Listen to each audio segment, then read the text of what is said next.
dan selamat siang. Yang kami hormati Ibu Rita Asminarsyah, SPD. Yang kami hormati Bapak Ibu Guru.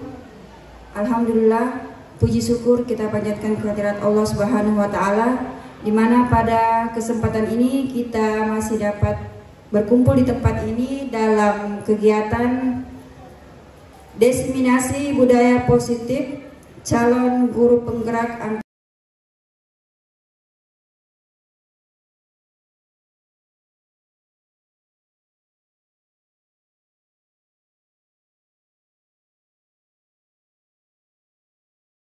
kami persilakan. Terima kasih. Bismillahirrahmanirrahim. Assalamualaikum warahmatullahi wabarakatuh. Dan selamat siang. Alhamdulillah, puji syukur kita panjatkan kehadirat Tuhan Yang Maha Kuasa. Alhamdulillah, pada siang ini kita masih diberikan nikmat kesehatan sehingga bisa berkumpul di aula ini guna menghadiri diseminasi aksi nyata modul 1.4 budaya positif pendidikan program guru penggerak.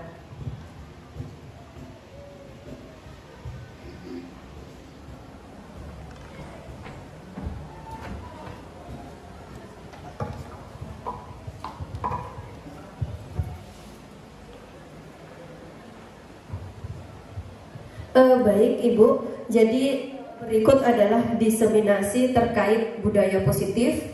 Kita diharapkan di sekolah kita menerapkan budaya positif, di mana ketika kita sudah menerapkan budaya positif, insya Allah lingkungan belajar akan kondusif, guru, peserta didik akan merasa aman dan nyaman.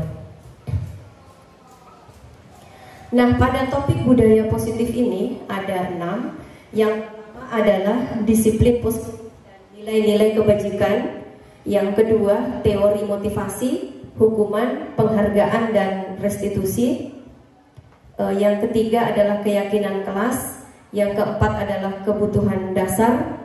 Yang kelima adalah 5 posisi kontrol kita sebagai guru. Dan yang keenam adalah segitiga restitusi. Nah, baik, yang pertama adalah definisi budaya. Budaya keseluruhan yang kompleks yang di dalamnya terkandung ilmu pengetahuan, kepercayaan, moral, hukum, adat istiadat, dan kemampuan yang lain kebiasaan yang didapat oleh manusia sebagai masyarakat. Kemudian menurut Erlintan,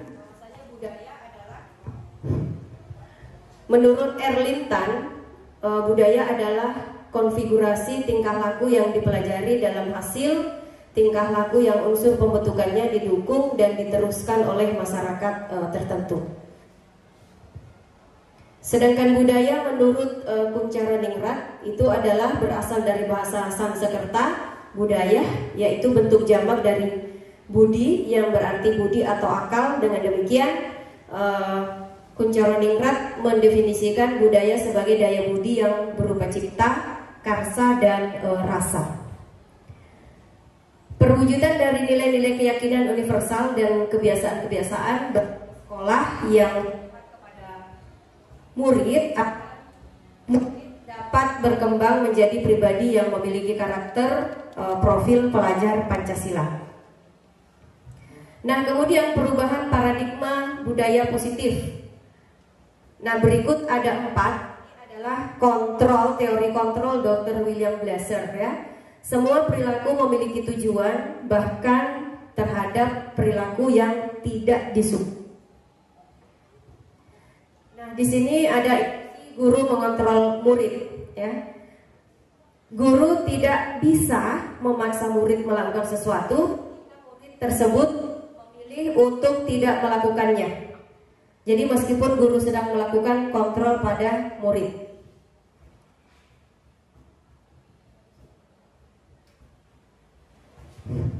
Kemudian yang kedua, yaitu ilusi bahwa semua penguatan positif, efektif, dan bermanfaat. Jadi segala usaha untuk mempengaruhi murid agar mengulangi suatu perilaku tertentu adalah suatu usaha untuk mengontrol suatu murid tersebut dalam jangka waktu tertentu, mungkin murid akan menyadarinya.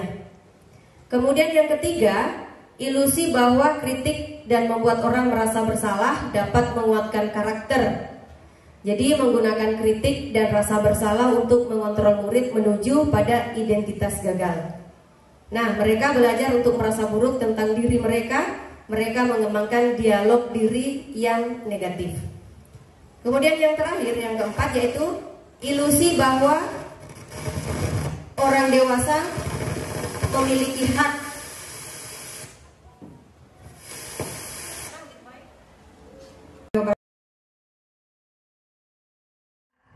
yaitu ilusi bahwa orang dewasa memiliki hak untuk memaksa. Banyak orang dewasa yang percaya bahwa mereka memiliki tanggung jawab untuk membuat murid-murid berbuat hal-hal tertentu. Apapun yang dilakukan dapat diterima selama ada sebuah kemajuan berdasarkan sebuah pengukuran kinerja. Jadi pada saat itu pula orang dewasa akan menyadari bahwa perilaku memaksa tidak akan efektif untuk jangka waktu panjang dan akan menjadi sebuah hubungan permusuhan. Nah, disiplin positif. Apa sih itu disiplin positif? Jadi disiplin positif berasal dari bahasa Latin disciplina yang artinya belajar. Kemudian makna asal dari kata ini berkonotasi dengan disiplin diri dari murid-murid Socrates dan Plato.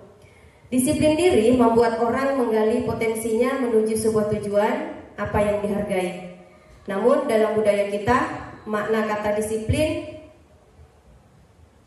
telah berubah menjadi sesuatu yang dilakukan seseorang pada orang lain untuk mendapatkan kepatuhan. Kecenderungan umum adalah menghubungkan kata disiplin dengan ketidaknyamanan, bukan dengan apa yang kita hargai atau pencapaian suatu tujuan mulia. Tujuan disiplin positif adalah menanamkan motivasi intrinsik pada murid untuk menjadi orang yang mereka inginkan dan menghargai diri sendiri dengan nilai-nilai yang mereka percaya.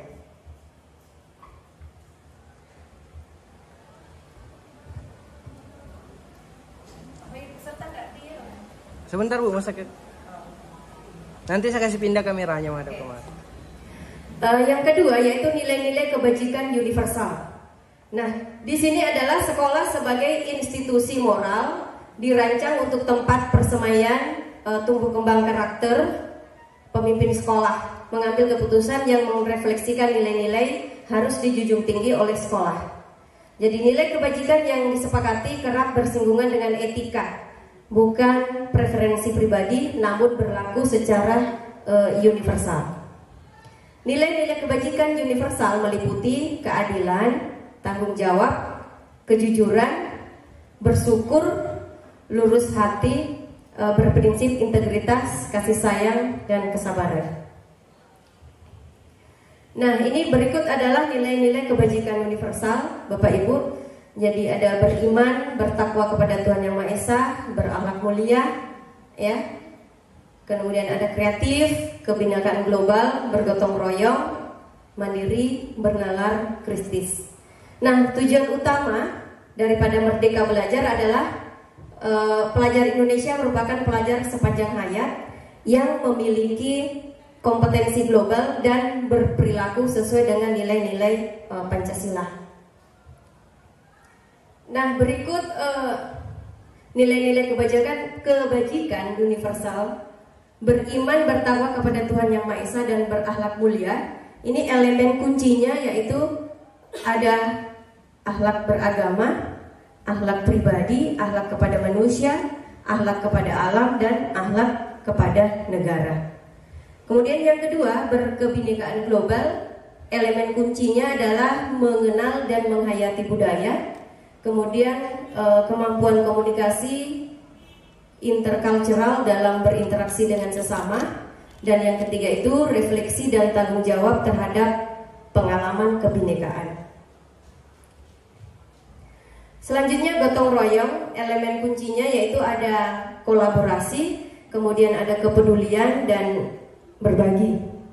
Nah, untuk mandiri ada dua, yaitu kesadaran akan diri dan situasi yang dihadapi, dan yang kedua adalah regulasi diri.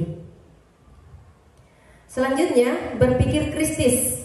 Nah, ini elemen kunci bernalar kritis ya, memperoleh dan memproses informasi dan gagasan, kemudian menganalisis dan mengevaluasi penalaran, kemudian merefleksi pemikiran dan proses belajar, dan yang terakhir adalah pengambil keputusan. Selanjutnya kreatif. Elemen kunci kreatif itu ada dua, menghasilkan gagasan yang orisinal atau asli, kemudian menghasilkan karya dan tindakan yang orisinal. Nah, berikutnya adalah teori motivasi, hukuman, penghargaan, dan restitusi. Nah, ini yang pertama adalah motivasi eksternal itu ya. Ada pertama untuk menghindari ketidaknyamanan hukuman. Kemudian yang kedua adalah untuk mendapatkan imbalan dari orang lain atau institusi. Kemudian contohnya di sini ya, apa yang akan saya dapatkan apabila saya melakukannya. Ini adalah motivasi eksternal. Jadi ketika seseorang melakukan sesuatu itu ada motivasinya. Motivasi eksternal dan motivasi internal. Motivasi eksternalnya yaitu bisa jadi karena ingin mendapatkan penghargaan seperti itu. Kemudian motivasi internal yaitu untuk menghargai diri sendiri. Itu adalah motivasi yang muncul dari diri sendiri. Kemudian saya akan menjadi orang yang seperti apabila saya melakukannya. Seperti itu. Intinya dari dalam diri, tidak ingin karena mau dibilang, mau diberi penghargaan. Nah, ini contoh kasus. Ini contoh kasus Ibu Anas ya. Ia kurang menguasai pelajaran matematika, sehingga pada saat pelajaran tersebut berlangsung dia lebih banyak berdiam diri dan menggambar di buku pelajarannya. Pada saat guru matematikanya Pak Seno menanyakan pertanyaan, tiba-tiba Iva menjadi gugup dan tak sengaja menjatuhkan tasnya. Jadi ini problem atau masalah. Ada pertanyaannya di bagian bawah. Apakah Anda setuju dengan tindakan Pak Seno terhadap Iva? Mengapa? Menurut Anda tindakan Pak Seno terhadap Iva adalah sebuah hukuman atau konsekuensi? Nah, Pak Seno pada saat itu membiarkan teman-teman Iva menertawakan Iva tergagap dan malu luar biasa, dan malahan minta Iva untuk maju ke depan dan berdiri di depan kelas sambil menunjuk hidungnya karena tidak bisa menjawab pertanyaan dari Pak Seno. Nah, ini pertanyaannya, apa Anda setuju dengan tindakan Pak Seno terhadap Iva? Apa itu restitusi? Jadi restitusi adalah proses menciptakan kondisi bagi murid untuk memperbaiki kesalahannya, sehingga mereka bisa kembali pada kelompok mereka dengan karakter yang lebih kuat.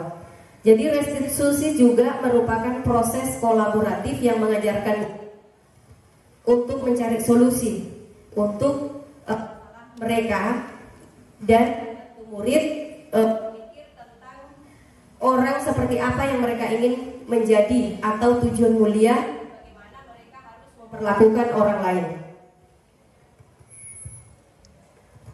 Di sini adalah 9 ciri restitusi. Yang pertama, bukan untuk kesalahan, namun untuk belajar dari kesalahan. Yang kedua, memperbaiki hubungan. Yang ketiga, tawaran atau bukan paksaan. Yang keempat, restitusi menuntun untuk melihat ke dalam diri. Yang kelima, restitusi mencari kebutuhan dasar yang mendasari. Yang keenam, restitusi diri adalah cara yang paling baik. Kemudian restitusi fokus pada karakter bukan tindakan. Restitusi fokus pada solusi. Kemudian restitusi mengembalikan murid yang berbuat salah pada kelompoknya. Nah, berikut adalah segitiga restitusi. Di sini ada validasi tindakan yang salah, kemudian menanyakan keyakinan, kemudian ada menstabilkan identitas. Nah, ini ya menstabilkan identitas, validasi, kemudian menanyakan keyakinan lanjut. Di sini menstabilkan identitas contohnya adalah berbuat salah itu tidak apa-apa. Jadi ketika kita mendapati anak kita salah, melanggar peraturan, tata tertib, kita sampaikan, kita tidak judge mereka sehingga tidak menimbulkan rasa bersalah bagi anak-anak kita. Jadi kita sampaikan, misalkan anak terlambat, ya terlambat itu sudah wajar, dan mungkin bukan cuma Ananda yang pernah terlambat, ya saya juga mungkin pernah terlambat. Namun bagaimana caranya supaya besok lusa kita tidak terlambat? Iya, jadi kita tidak menjudge anak kita, kamu terlambat lagi, karena kata-kata seperti itu akan menimbulkan rasa down kepada anak kita dan merasa diintimidasi. Yang kedua, tidak ada manusia yang sempurna tentu. Kemudian saya juga pernah melakukan kesalahan seperti itu. Kita bisa menyelesaikan ini, ya. Bapak atau ibu tidak tertarik mencari siapa yang salah, tapi Bapak ingin mencari solusi dari permasalahan ini, ya. Kemudian kamu berhak merasa begitu. Apakah kamu sedang menjadi teman yang baik buat diri kamu sendiri? Ya, mungkin ini yang perlu kita pahami semua ketika kita menyelesaikan problem anak-anak kita, di mana saat ini memang terjadi pergeseran, ya, di mana pada tahun 2019 itu adanya COVID, jadi anak-anak kita karakternya, belajarnya tidak terkontrol. Selanjutnya, validasi tindakan yang salah, ya. Di sini tujuannya adalah membantu murid untuk mengenali basic kebutuhan dasar yang ingin dipenuhi ketika melakukan kesalahan itu. Ini, ya, padahal kamu bisa melakukan yang lebih buruk dari ini, ya. Kamu pasti punya alasan mengapa melakukan ini. Kamu patut bangga pada dirimu sendiri karena kamu telah melindungi sesuatu yang penting buatmu. Kamu boleh mempertahankan sikap itu, tapi kamu harus menambahkan sikap yang baru. Nah, contoh identitas gagal, identitas sukses. Nah, ini hukuman. Pada kolom hukuman, perilaku pasif agresif meningkat. Konsekuensinya penguatan hanya bertahan dalam jangka waktu pendek. Restitusi masalah terpecahkan. Kemudian yang kedua, sistem tidak akan berjalan bila murid tidak takut. Ini hukuman, masuk identitas gagal. Konsekuensinya adalah memerlukan monitoring dan supervisi terus-menerus dari guru. Kemudian murid belajar bertanggung jawab untuk perilakunya. Itu kalau restitusi. Yang ketiga, berlaku hanya pada sebuah institusi, tidak berlanjut pada kehidupan nyata. Membantu penerapan mengikuti peraturan dalam masyarakat, fokus pada pemecahan masalah dalam jangka waktu panjang. Kemudian peraturannya adalah titik-titik, kamu harus titik-titik, ya. Konsekuensinya apa peraturannya?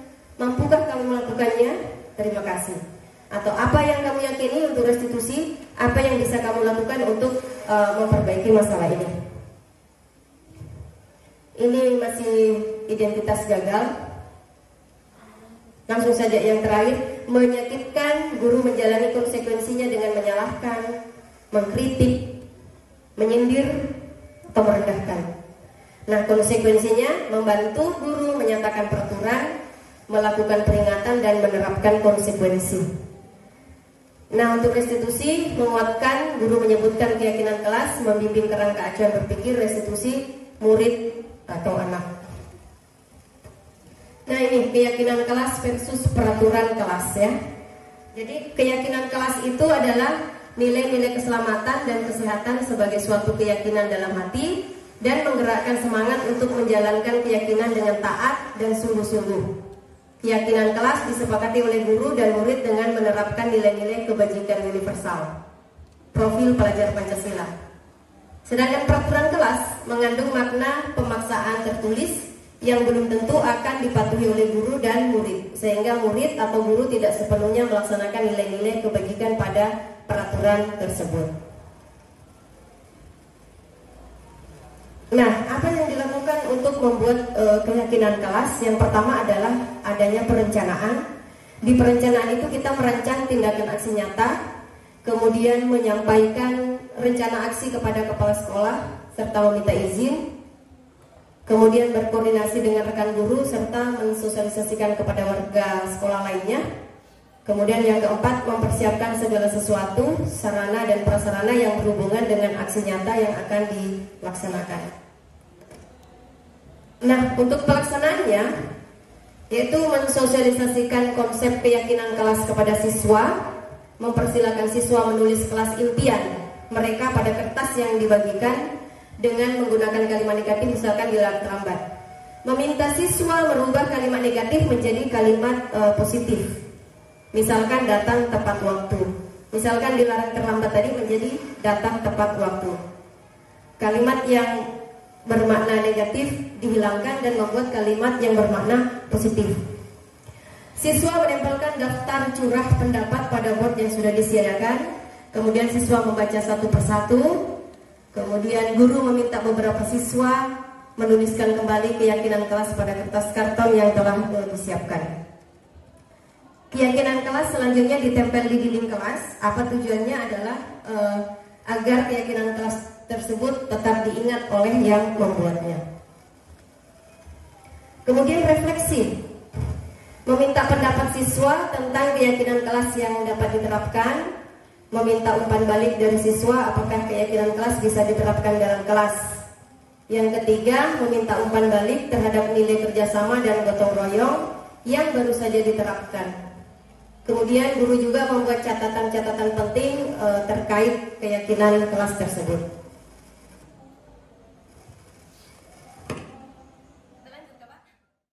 Mengapa tidak peraturan saja? Mengapa harus keyakinan kelas? Ya, ini suatu keyakinan akan lebih memotivasi, kemudian seseorang dari dalam atau memotivasi secara intrinsik. Seseorang akan lebih tergerak. Seseorang akan lebih tergerak dan bersemangat untuk menjalankan keyakinannya daripada hanya sekedar mengikuti serangkaian peraturan tulis tanpa makna. Nah, berikut untuk mendukung motivasi intrinsik, kembali ke nilai-nilai atau keyakinan-keyakinan yang lebih menggerakkan seseorang dibandingkan mengikuti serangkaian peraturan.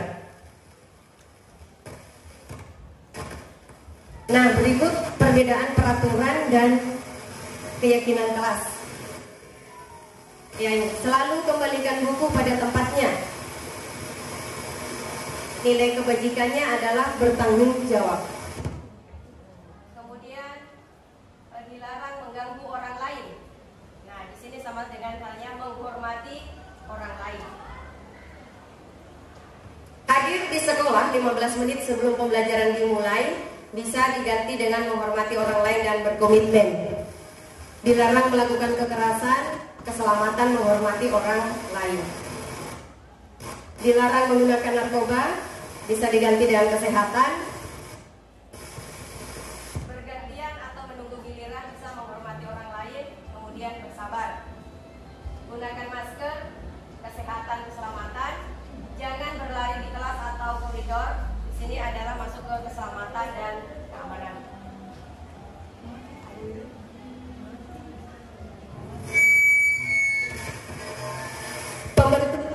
Pembentukan keyakinan.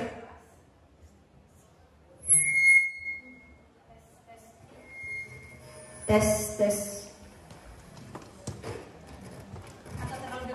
Pembentukan keyakinan kelas. Jadi keyakinan kelas itu bersifat abstrak daripada peraturan yang lebih rinci dan konkret. Kemudian keyakinan kelas berupa pernyataan-pernyataan universal, maksudnya di sini secara general. Kemudian pernyataan keyakinan kelas senantiasa dibuat dalam bentuk positif. Kemudian keyakinan kelas hendaknya tidak terlalu banyak sehingga diingat dan dipahami oleh semua warga kelas. Kemudian semua warga kelas hendaknya ikut berkontribusi dalam pembuatan keyakinan kelas melalui diskusi.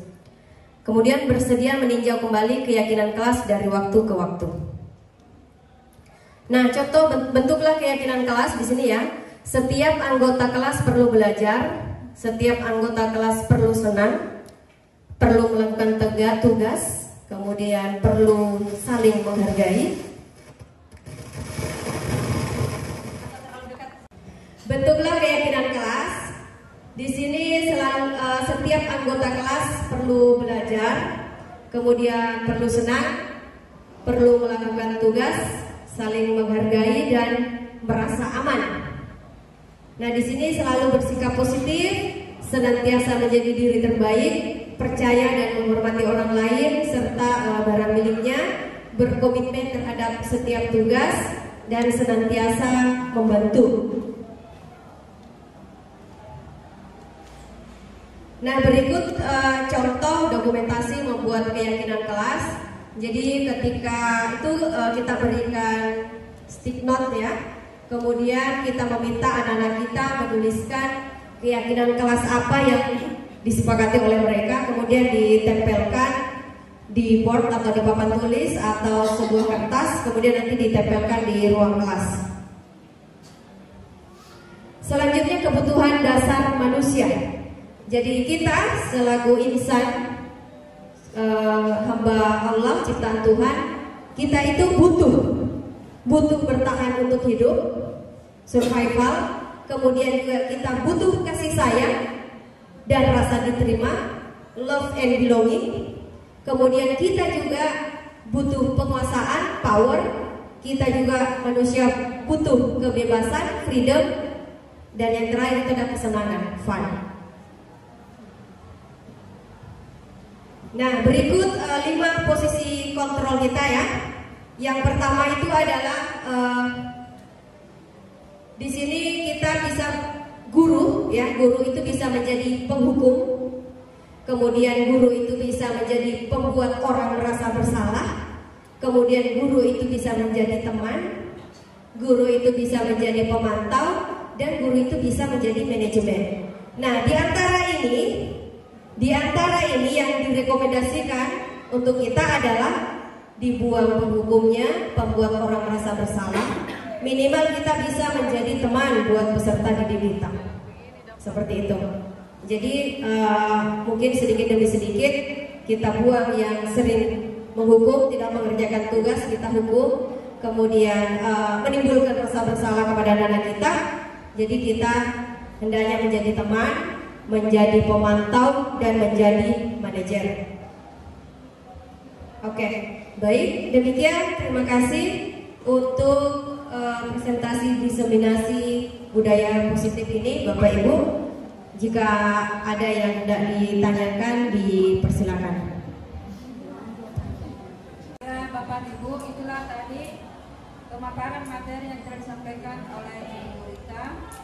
Kurang dengar? Iya.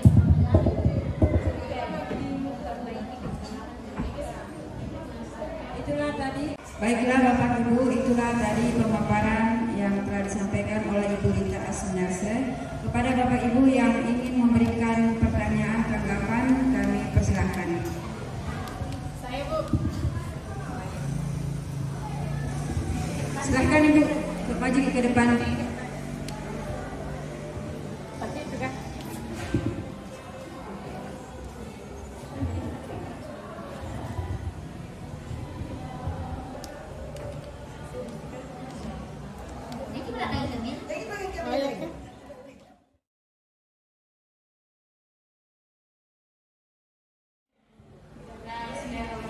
Assalamualaikum warahmatullahi wabarakatuh.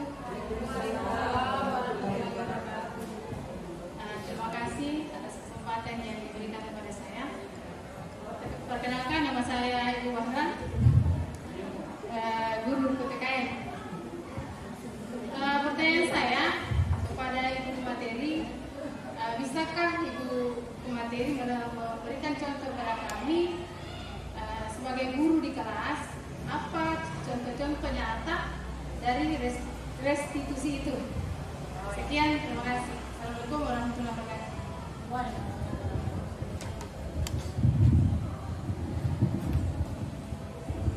Baik, terima kasih Bu Bara atas pertanyaannya. Sebelum menuju ke pertanyaan dari Ibu, kita pahami dulu apa itu restitusi, ya. Jadi restitusi adalah proses menciptakan kondisi bagi murid untuk memperbaiki kesalahan mereka, sehingga mereka bisa kembali pada kelompok mereka dengan karakter yang lebih kuat. Ya.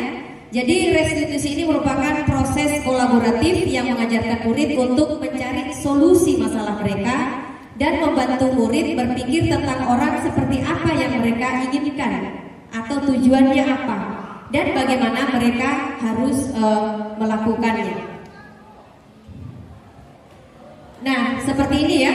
Jika kita menemukan masalah di kelas, misalkan ketika kita masuk di kelas, sebelumnya sudah memberikan tugas atau pekerjaan rumah kepada anak-anak kita, kemudian salah satu di antara mereka masih ada yang belum mengerjakan dengan alasan lupa. Nah, di sini jika kita menggunakan metode restitusi, kita tidak menjudge anak-anak kita. Misalkan membuat rasa bersalah atau menghukum. Misalkan kamu sudah tidak tepat waktu mengerjakan tugas atau PR, sekarang kamu guru hukum di depan kelas, berdiri di depan kelas. Nah, ini justru menimbulkan rasa minder kepada anak kita, rasa malu. Jadi ini kita statusnya guru menjadi pembuat rasa bersalah ataupun penghukum. Nah, solusinya bagaimana? Jadi di sini kita memperbaiki hubungan dengan anak-anak kita. Kita sampaikan apa alasannya, kita tanyakan dulu. Jadi metodenya seperti ini. Yang pertama adalah menstabilkan identitas, ya, menstabilkan identitas seperti ada di sini. Kemudian validasi tindakan yang salah, menanyakan keyakinan. Nah, misalkan validasi, karena kita menstabilkan identitas sudah. Menstabilkan identitas, kita panggil anak-anak kita tanya, apakah benar nak kamu belum menyelesaikan tugas PR? Ya Bu, benar. Kemudian bagaimana cara validasi tindakan yang salah? Iya, mengerjakan PR itu adalah apakah itu sebuah kesalahan? Kita sampaikan. Apakah tidak mengerjakan tugas itu menurut kamu sebuah kesalahan? Iya, pasti dibilang iya. Oke, jadi kalau iya, bagaimana cara kita menebus kesalahannya itu? Nah, pasti kemungkinan dia, saya akan mengerjakan tugas seperti itu. Kemudian menanyakan keyakinan, ya, apa keyakinanmu? Keyakinan dalam hal ini untuk menebus kesalahan tersebut dengan tanpa menimbulkan rasa takut kepada anak-anak kita tersebut. Demikian, terima kasih Ibu Bahra. Silakan, mungkin ada yang mau ditanggapi Bu Bahra? Sudah cukup, terima kasih. Tunggu dulu. Ya. Apakah Pak Khoir? Saya tanya ulang. Ya. Tidak. Masih ada pertanyaan Bu Ben? Enggak Bu, dua aja. Mungkin ada dari Ibu yang ingin bertanya lagi, diberikan kesempatan. Silakan. Sebelah sana Ki Bu. Sebelah sana Ki Bu. Sebelah sana Ki Bu. Ya. Apa tadi? Oh, iya, teman nih. Ini nih. Menghadap kemari.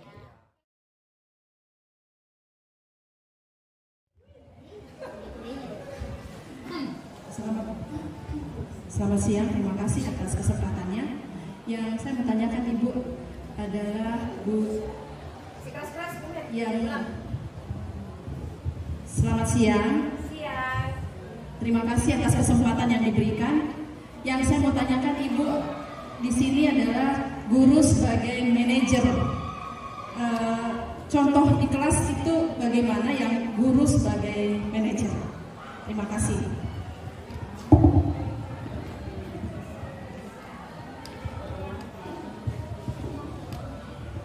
Oke, baik, terima kasih Bu Mary atas pertanyaannya terkait 5 posisi kontrol, di mana 5 posisi kontrol itu ada, yang pertama adalah penghukum, kemudian yang kedua itu adalah pembuat orang merasa bersalah, kemudian yang ketiga adalah menjadi teman, yang keempat adalah menjadi pemantau, dan yang kelima adalah manajer.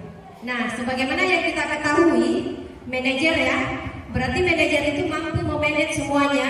Dalam hal ini, manajer ini selain mengawasi, kemudian beliau juga bisa mengontrol anak-anak kita, bagaimana caranya menstabilkan kondisi ruang kelas itu nyaman, aman, dan tidak terjadi kegaduhan. Seperti itu. Ya, di sini contohnya untuk manajer itu ya, identitas berhasil atau sukses kontrol diri adalah menghargai diri sendiri. Nah, ketika ada anak kita yang keliru, kita mengajukan pertanyaan-pertanyaan. Kemudian apa yang kita yakini, apa yang bisa kau kerjakan untuk memperbaiki masalah ini? Itu pertanyaan yang kita ajukan kepada anak-anak kita yang berbuat kesalahan. Kemudian adanya penguatan pribadi. Nah, di sini murid meletakkan dirinya sebagai individu yang positif dalam dunia berkualitas. Kemudian bagaimana caranya saya bisa memperbaiki keadaan. Kemudian yang terakhir adalah mengevaluasi diri. Oke, baik, terima kasih Ibu Mary atas pertanyaannya. Saya kembalikan kepada moderator. Itulah tadi pemaparan yang telah disampaikan oleh Ibu Rita Asnarsle. Baiklah, kepada teman-teman guru yang telah hadir pada kesempatan ini, saya mengucapkan terima kasih. Demikianlah pelaksanaan kegiatan pada hari ini. Lebih dan kurangnya mohon dimaafkan. Wassalamualaikum warahmatullahi wabarakatuh.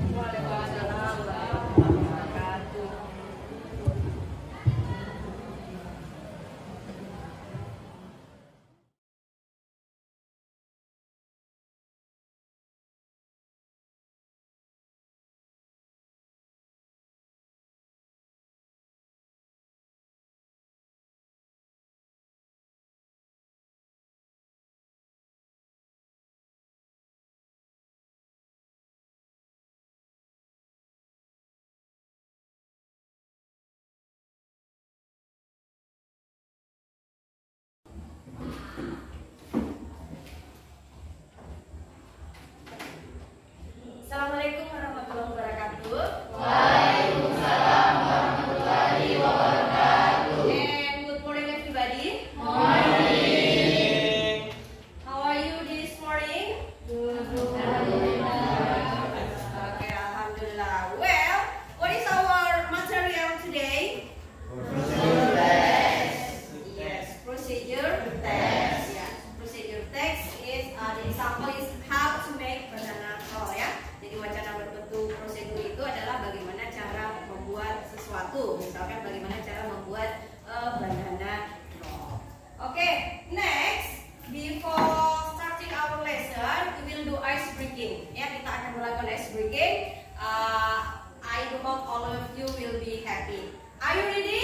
Ready. Okay, yes, please stand up, please.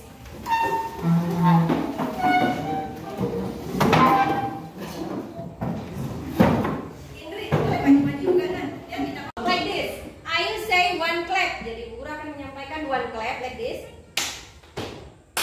Okay, can you understand? Yes. Example, two claps.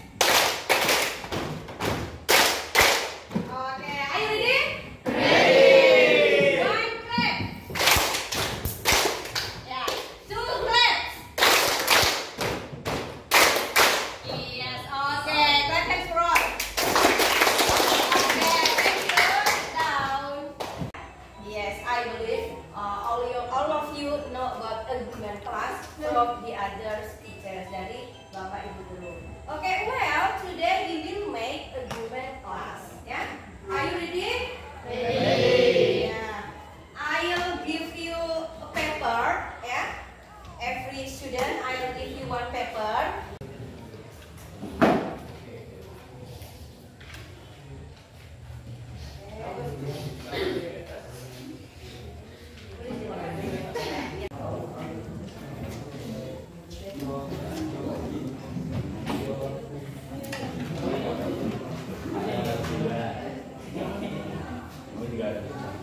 dari bagian sini dulu. Oke, please masuk. Ya. Yes, please.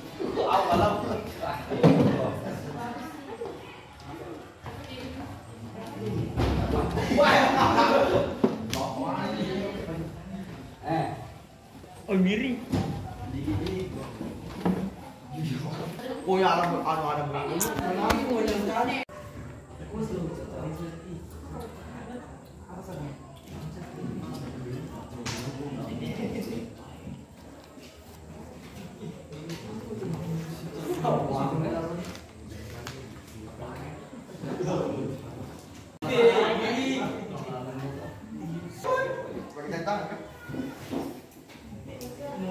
Yang the lady nanti sambung aja ke sini.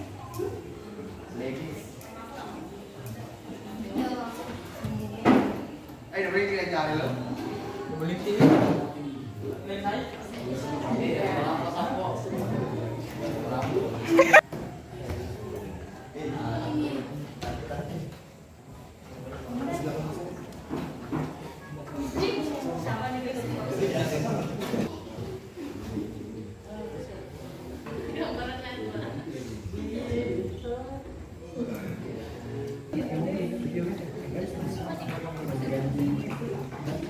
Yes, okay. English class agreement, especially social one. Ya. Jadi, for example, be active in the class. Ya, be active. Cleaning every day according to the picket schedule. Ya. Bisa ambil baju lagi nak? Next, never get tired of studying. Ya. Lihat best friend in the class. Okay, well, my student, I think that's enough for our lesson today. Thank you and see you next time. Assalamualaikum warahmatullahi wabarakatuh. Waalaikumsalam.